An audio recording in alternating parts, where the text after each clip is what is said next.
सहयोगी करे। सीएम नीतीश कुमार पर इन आलोचनाओं का कोई भी असर पड़ने वाला नहीं है। भले इसे कोई बेकार कहे या इसे विफल बताए, सीएम नीतीश कुमार झुकने वाले नहीं हैं। शराबबंदी जिन उद्देश्यों के लिए लागू की गई थी, अपने उन उद्देश्यों में शराबबंदी सफल है, इसलिए शराबबंदी खत्म नहीं होगी।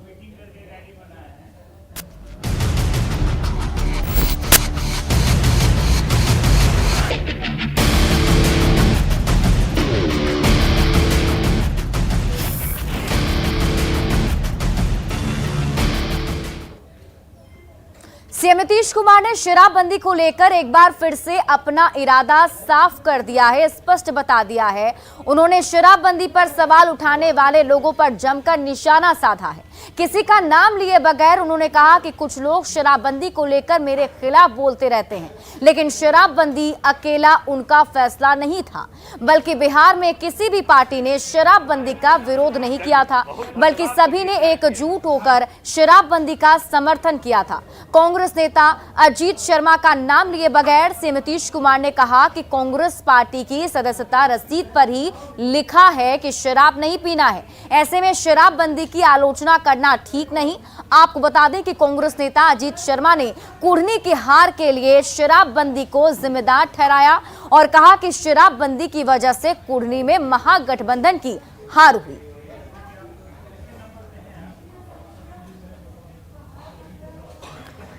हालांकि सीएम नीतीश कुमार की तरफ से यह स्पष्ट कर दिया गया है कि शराबबंदी जिन उद्देश्य के साथ लाया गया था, उन उद्देश्यों को पूरा किया जा रहा है और इसीलिए शराबबंदी पर सोचने की जरूरत नहीं है। लेकिन विपक्ष की तरफ से और अब तो सहयोगी पार्टियों की तरफ से भी शराबबंदी को लेकर मुखर तरीके सवाल उठाए जा रहे हैं।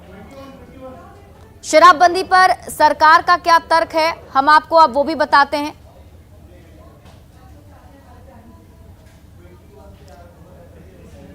तो देखिए, शराबबंदी को लेकर अब कहीं ना कहीं बयानबाजी तेज हो चुकी है। बिहार में सियासत भी इसको लेकर हो रही है, क्योंकि जो विपक्ष है उनकी तरफ से सवाल किए जा रहे थे, अब इसको लेकर के शराबबंदी की तरफ से के लिए अब सहयोगी पार्टी जो है वो भी आमने सामने आ चुकी है।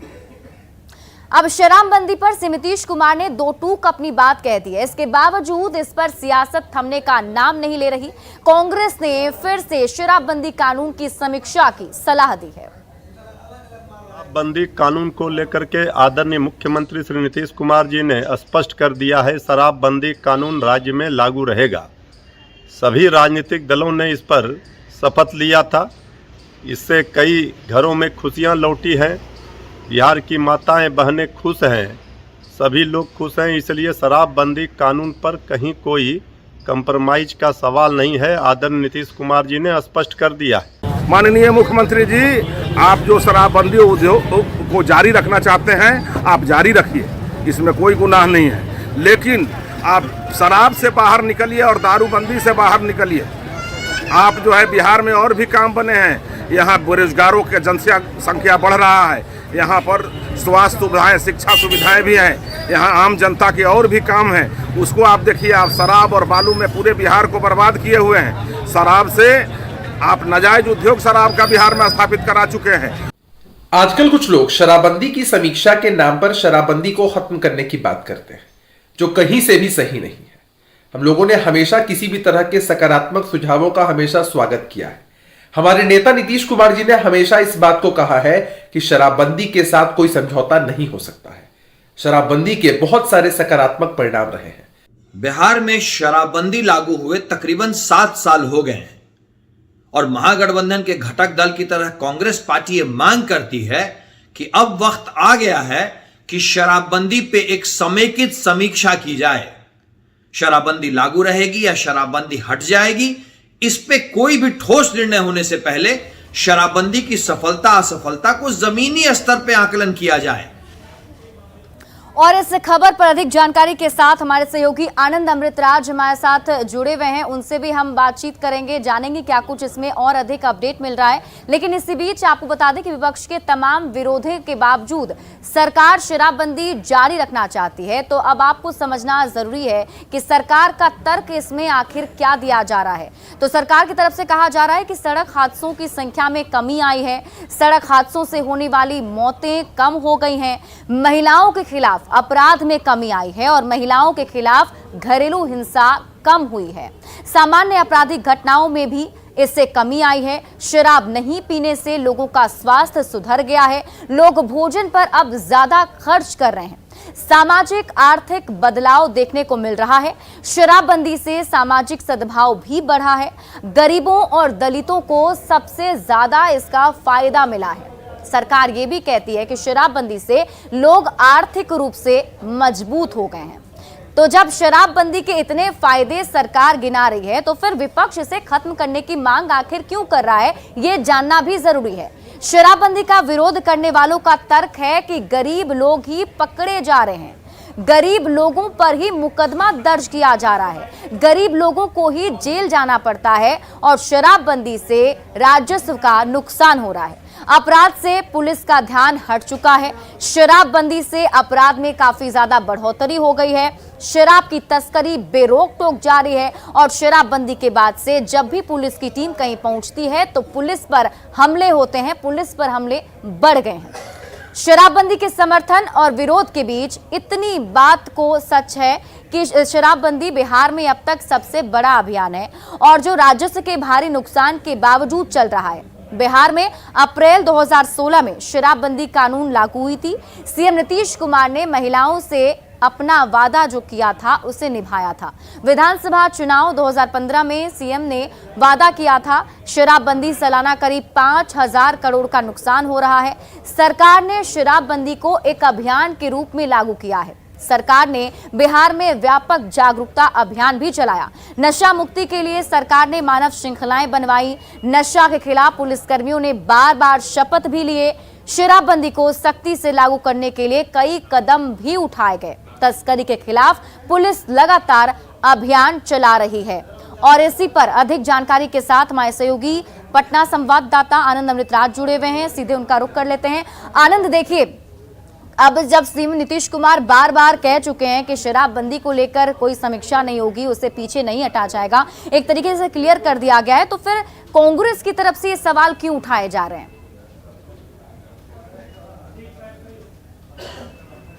देखिए, ये सवाल तब उठाया गया है सिपरा जब कुर्नी का चुनाव परिणाम आया और वहां पे ये जानकारी मिल रही थी कि शराबबंदी की वजह से, ताड़ी पर बैन की वजह से एक खास वोट बैंक से जेडीयू को महरूम होना पड़ा। तो जाहिर सी बात है, इस बात को लेकर कांग्रेस के जो नेता विधायक दल हैं, अजीत शर्मा, उन्होंने सवाल उठाए थे। इसके अलावा कई सारे ऐसे सहयोगी पार्टी के नेता हैं जो समय समय पर ये उठाते रहे हैं, खासकर जब बीजेपी जो विरोध में है, या फिर पशुपति पारस, उन्होंने भी समय समय पर इस बात को लेकर उठाया है कि शराबबंदी की वजह से बिहार में काफी नुकसान हो रहा है। लेकिन बावजूद इसके कल राष्ट्रीय परिषद के महत्वपूर्ण बैठक में नीतीश कुमार ने एक बार फिर से साफ कर दिया कि जिस फैसले को तमाम राजनीतिक दलों ने समर्थन दिया है, जो तमाम राजनीतिक दलों के समर्थन के बाद शराबबंदी का फैसला बिहार में किया गया, उसे वापस लेने का सवाल ही नहीं है।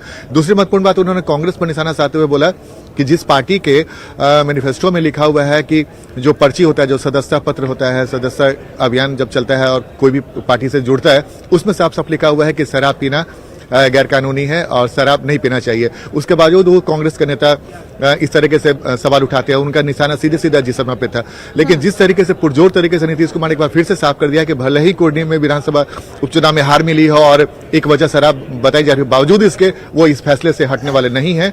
और उन्होंने बहुत सही तरीके से, पुरजोर तरीके से साफ साफ ऐलान कर दिया कि लोग चाहे कोई कुछ भी करे, चाहे सहयोगी हो या विरोधी पार्टी, उस शराबबंदी के फैसले से वापस नहीं होने वाले हैं। तो जाहिर सी बात है, नीतीश कुमार ने एक बड़ा इशारा साफ साफ कर दिया शराबबंदी को लेकर। आज जदयू का खुला अधिवेशन भी होने वाला है, तो वहां पर क्या कुछ खास आज देखने को मिलेगा? क्या तैयारी कर ली गई है?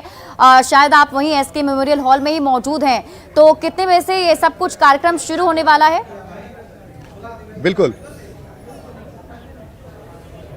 देखिए सिपरा, हम आपको तस्वीर दिखा रहे हैं। जनता दल यूनाइटेड का खुला अधिवेशन है और 11 बजे से ये विधिवत रूप से शुरू हो जाएगी, जिसमें नीतीश कुमार के भाषण पे तमाम सियासी दलों की निगाहें टिकी हुई हैं।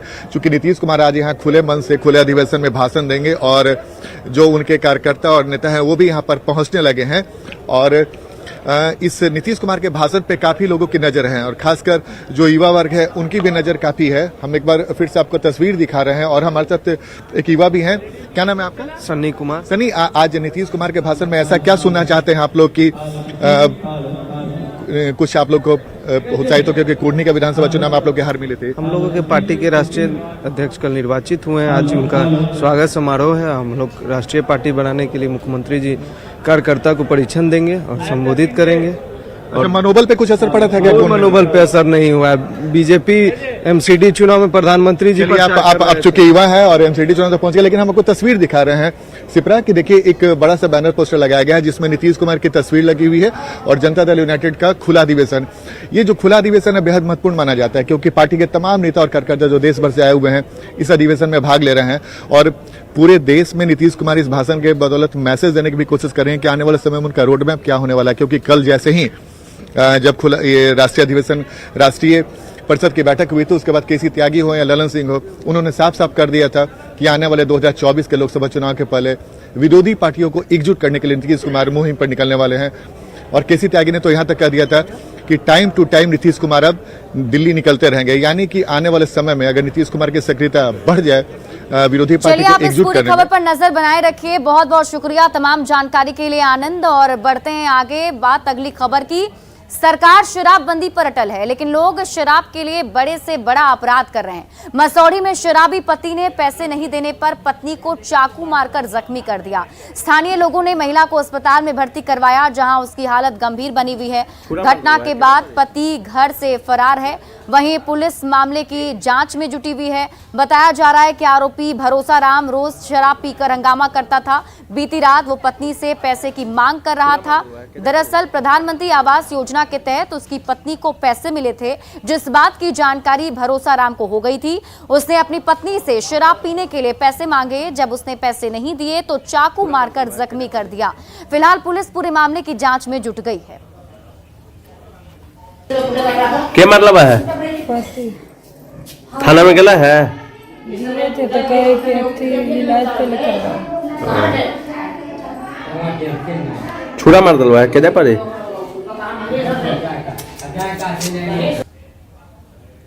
बिहार में शराबबंदी की पोल खोलती एक तस्वीर बेगूसराय से भी सामने आई, जहां पुलिस ने शराब के नशे में 2 व्यक्ति को गिरफ्तार कर लिया। लेकिन जब उन्हें मेडिकल चेकअप के लिए सदर अस्पताल लाया गया तो दोनों शराबियों ने घंटों हंगामा किया। शराबियों के हाई वोल्टेज ड्रामे को देखने के लिए अस्पताल में भीड़ भी इकट्ठा हो गई। बताया जा रहा है कि दोनों राजमिस्त्री का काम करते हैं। बीती रात शराब के नशे में सड़क किनारे गिरे हुए थे, तभी पुलिस ने उन्हें देखा और अस्पताल लेकर पहुंची। शराबियों ने खुलासा किया कि खुलेआम शराब की बिक्री होती है। फिलहाल पुलिस आगे की कार्रवाई में जुट गई है।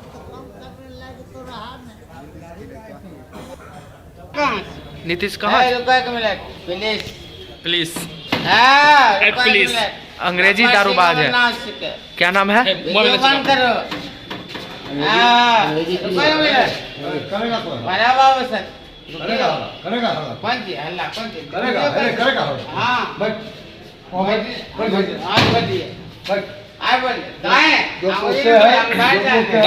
दारू कहाँ मिल रहा है? कहाँ मिलता है? नीतीश तो हंगामा भी किया। हंगामा तो हम लोग गए तभी सब गिरा हुआ था। तभी अस्पताल में हंगामा कर रहा है। अभी तो कर रहा है। ये दोनों गिरा हुआ था। क्या चीज? 2 आदमी। क्या चीज पी के गिरा हुआ था? शराब पिया हुआ। अच्छा, शराब पिया हुआ था। कहाँ पे? गुप्ता बाग पर। और इसी बीच शेखपुरा से बड़ी खबर आपको बता दें, घर के पास गाड़ी में आग लगा दी गई। एक बोलेरो, एक स्कॉर्पियो जलकर खाक हो गया। जेसीबी को भी आग के हवाले कर दिया गया है। बरबीघा थाना क्षेत्र की घटना बताई जा रही है, जहां चुनावी रंजिश में आग लगाने की आशंका जताई जा रही है। फिलहाल पुलिस पूरे मामले की जांच में जुटी हुई है। तस्वीरें हम आपको वहां की दिखा रहे हैं। देखिए, यही गाड़ी है जिसमें आग लगाई गई है। जेसीबी को भी आग के हवाले कर दिया गया। एक स्कॉर्पियो गाड़ी घर के बाहर खड़ी थी, उसे भी आग लगा दिया गया है। स्कॉर्पियो पहले पकड़ा, उसके बाद जेसीबी, बोलेरो, ट्रैक्टर सब पकड़ा। तब क्या करें, जब गांव पर से लोग पहुंचे गांव का तो यहाँ आए, प्रशासन आई, पेट्रोलिंग का गाड़ी था वो आए, वो डंपर आया, वही सब में आया। तो इसमें आपको मतलब लगभग कितना का नुकसान हुआ होगा? इसमें लगभग मिला 40 से 45। दानापुर का पीपा पुल एक बार फिर से चालू हो गया है। दियारा का लाइफलाइन माने जाने वाला पीपा पुल के चालू हो जाने से दानापुर से सटे कई गांवों को बड़ी राहत मिली है। स्थानीय लोगों ने सरकार से स्थायी पुल की भी मांग की। लोगों से बात की हमारे सहयोगी संजय कुमार ने।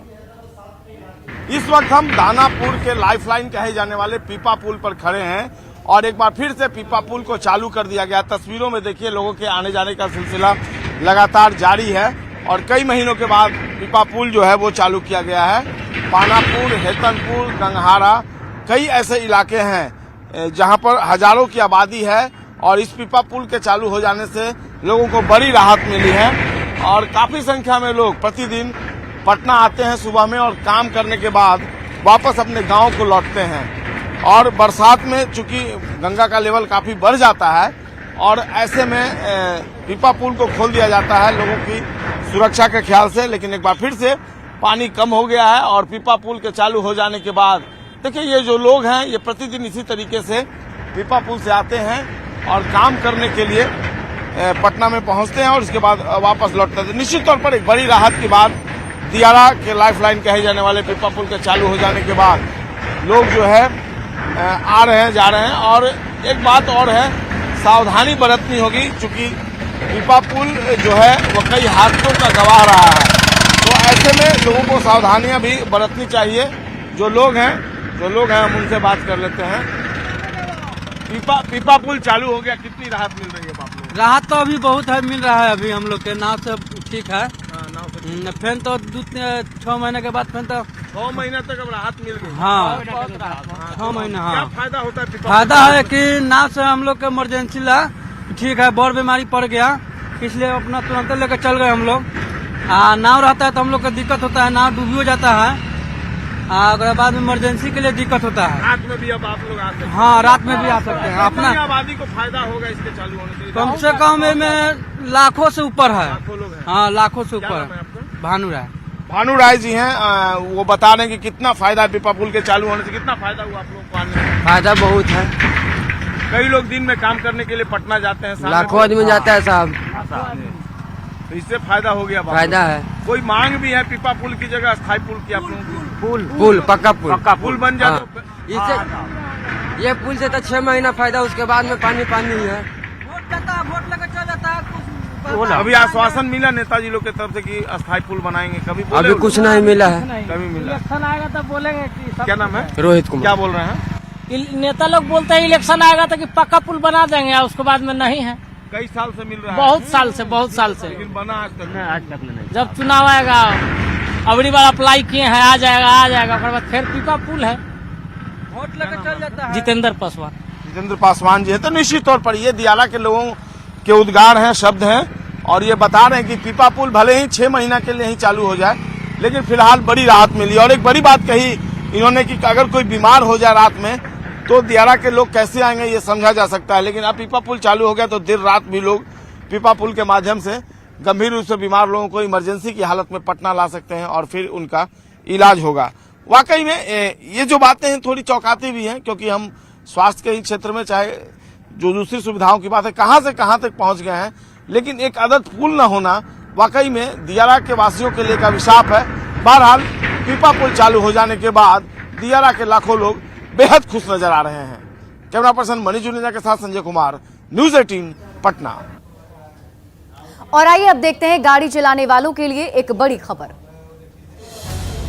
इस समय की बड़ी खबर वेल्वोलिन लेकर आया है ऑल क्लाइमेट एडवांस और all climate premium full synthetic engine oil जो कि सुटेबल है हर कार के लिए और दे बेहतरीन एक्सपीरियंस। तो आइए लोगों से पूछते हैं उनकी राय। अब Valvoline all climate full synthetic engine oil के बेनिफिट मिलेंगे सभी गाड़ियों को। अब बेटर परफॉर्मेंस और स्मूथ ड्राइविंग का फुल एक्सपीरियंस, अब किसी को कॉम्प्रोमाइज नहीं करना पड़ेगा। जब से मैंने Valvoline full synthetic engine oil अपनी गाड़ी में डलवाया है तब से इंजन एकदम स्मूथ रन कर रहा है। I are switch to synthetic. और फिलहाल इस बुलेटिन में अभी के लिए बस इतना ही, लेकिन एक नजर डाल लेते हैं अब तक की सुर्खियों पर। Headlines presented by elegant steel, India's number 1 QST बार। भरोसा दिखता नहीं टिकता है। मसौढ़ी में शराबी पति ने पैसे नहीं देने पर पत्नी को मारा चाकू। पत्नी ने योजना के तहत मिले पैसे को संभाल कर रखा था। जिंदगी और मौत के बीच जूझ रही महिला।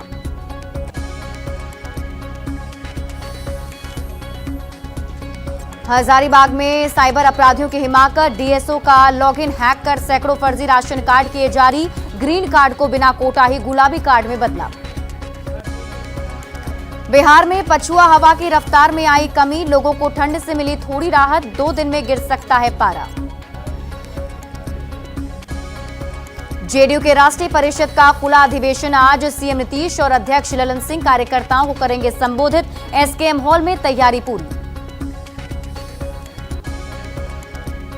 Headlines presented by elegant steel, India's number 1 QST बार, भरोसा दिखता नहीं टिकता है।